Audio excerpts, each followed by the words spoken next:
Hello সবাইকে, আমার জি Bangla official চ্যানেলে স্বাগতম। আমি আশা করি সবার একটি দুর্দান্ত দিন কাটছে। শুরু করার আগে অনুগ্রহ করে চ্যানেলটি সাবস্ক্রাইব করুন এবং এই ভিডিওটিকে লাইক দিন। আজকের পর্বে আপনারা দেখবেন কোন গোপনে মন বসেছে। শ্যামলী আসলো অনিকেতের অফিসে এসে আলুর দম বানালো, তারপর ওনাদের সার্ভ করলো খাওয়ার জন্য। লোকটা একটু মুখে দিতে বলবো দেখি আর একটু মুখে দিল আলুর দম। বলল, এক্সেলেন্ট, এই খাবারটা তো এতক্ষণ যাচ্ছিলাম, শুধু আপনারা এটা সেটা করলেন, এই রান্নার জন্যই তো এখানে আসা।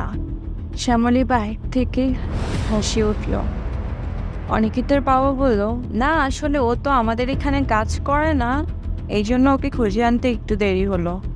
এনিওয়ে, ও কাজ করতে রাজি হয়েছে আমাদের সাথে। লোকটা বলল, রাজি হয়েছে অত্যন্ত মঙ্গল হয়েছে আপনাদের জন্য। এমন এমপ্লয়কে রেখে দিন মশাই, ছাড়বেন না। আপনাদের এই মানুষটি সোনা ফলাবে আপনাদের। শ্যামলী এগিয়ে এসে বলল, আপনাদের ভালো লেগেছে, এটাই অনেক। লোকটা বলল, ভালো লেগেছে মানে অপূর্ব লেগেছে, এটার জন্যই তো এখানে আসা। মেয়েটা বলল, একদম অসাধারণ বানান। অনিকেত বলল, উনি আবার আমার ক্লায়েন্টের সাথে কথা বলা শুরু করে দিয়েছেন।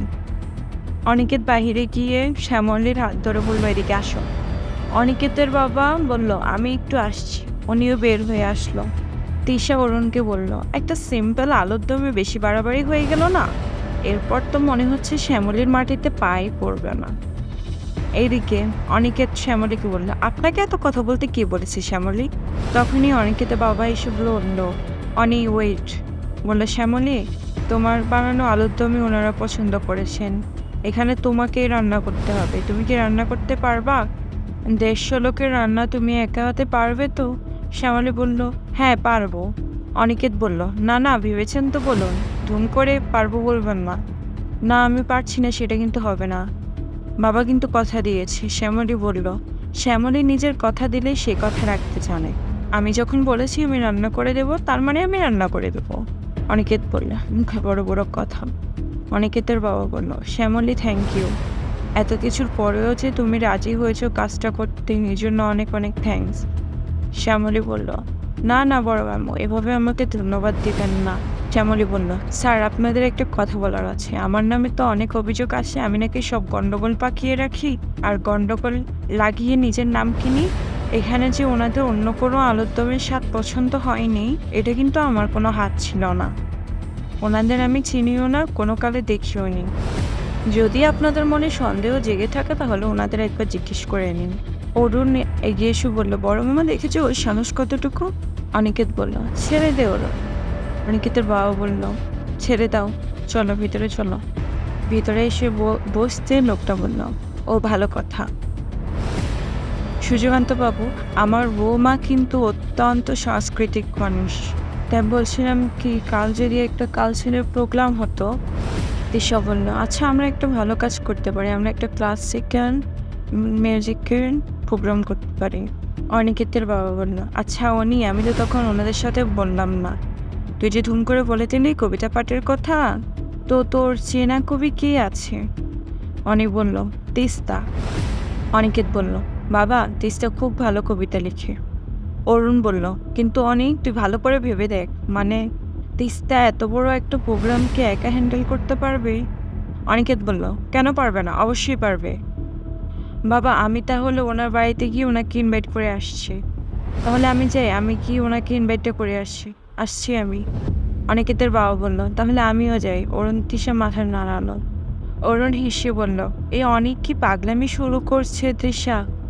যা ইভেন্ট আসে একাই ম্যানেজ করে ফেলছে, ও তো একাই কোম্পানি ভোল্টিতে শুরু করে দিয়েছে। প্রথমে ছিল শ্যামলীর রান্না, এখন হলো তিস্তার কবিতা, সবই ওরই। তৃষা বলল, এটা আর কতদিন চলবে অরুণবাবু? কতদিন? এটা তো আর হতে দেওয়া যাবে না। উফ, যেভাবেই হোক আমাদেরকে আটকাতে হবে, কিছু তো একটা করতেই হবে। এই অরুণাবাবু, কালকে যে ইভেন্টটা হচ্ছে সেটাতে আমরা দাদাবের একটা বিপদ ঘটাই, যাতে কিনা সবার সামনে অনিকেত মল্লিকের প্র্যাকটিসটা ডাউন হয়ে যায়।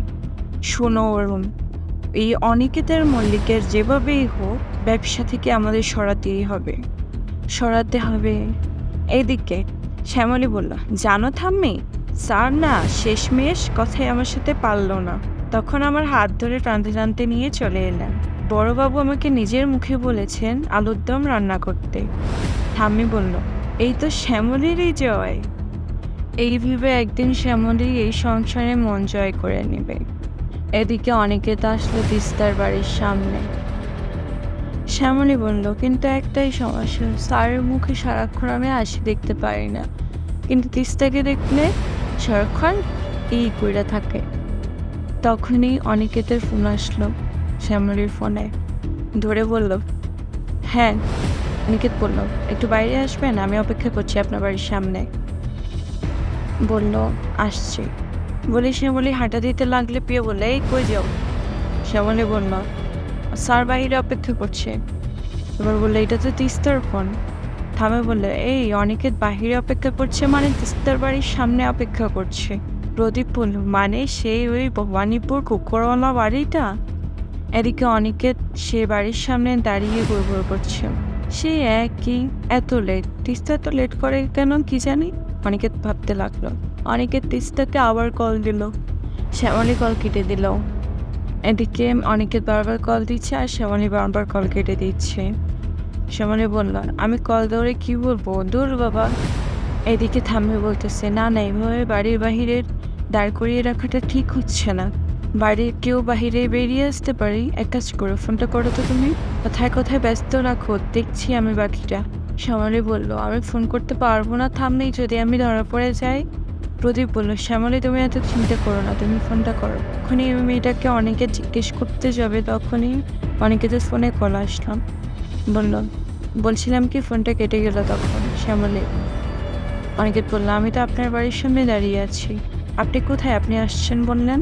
অনিকেত বলল, হ্যালো তিস্তা। এদিকে শ্যামলী চুপ করে আছে। তারপর বলল, হ্যালো।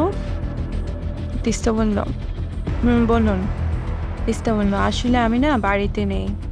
আচ্ছা, বলছিলাম যে আপনার সাথে আমার দরকার ছিল। অনিকেত বলল। শ্যামলী বলল, কাল বললে হয় না? অনিকেত বলল, আসলে ব্যাপারটা খুবই আর্জেন্ট। আজকে আপনার সাথে দেখা করতে না পারলে খুব অসুবিধা হয়ে যাবে। আপনি কোথায় আছেন? শ্যামলী বলল, আমি এখন বালিগঞ্জ। অনিকেত বলল, বালিগঞ্জের কোথায়? আপনার সাথে আমার খুব দরকার, আমি আসতেছি। আসুন, দেখা করুন আমার সাথে। বালিগঞ্জের ওখানে একটু ক্যাফে আছে, আপনি ওই সাথে ওই ক্যাফেতে দেখা করুন। আমি প্রমিস করছি 10 মিনিটের বেশি নিব না, শুধু 10 মিনিট দেখা করুন প্লিজ, খুব আর্জেন্ট। আমি ওখানে পৌঁছাচ্ছি, আপনি প্লিজ আধ ঘন্টার মধ্যে আসুন। আচ্ছা ঠিক আছে, শ্যামলী বলল। অনিকেত কল কেটে দিল। শ্যামলী বলল, তার মানে এবার আমাকে তিস্তা সাজতে হবে? প্রদীপ বলল, কিন্তু এখন দাদাভাই এত আর্জেন্ট তলব দিল কেন? আমার না মনে হয় আমার শ্যামলীকে ব্যাকআপ দেওয়া উচিত। এদিকে অনিকেতের মা আর মামনি মিলে রোহিতের সাথে কথা বলছিল। তখন তার পিসিমণি বলল, মেয়ে তো একটা ভালো খবর শোনালো বৌদি, অনিকেত এটা কি করলো? অনিকেতের মা বলল, কেন, কি করেছে অনিক, কি ডিসিশন নিয়েছে? পিসিমণি বলল, তোমাকে দাদা বলেনি? শ্যামলী তো কালকের ইভেন্টে রান্না করছে।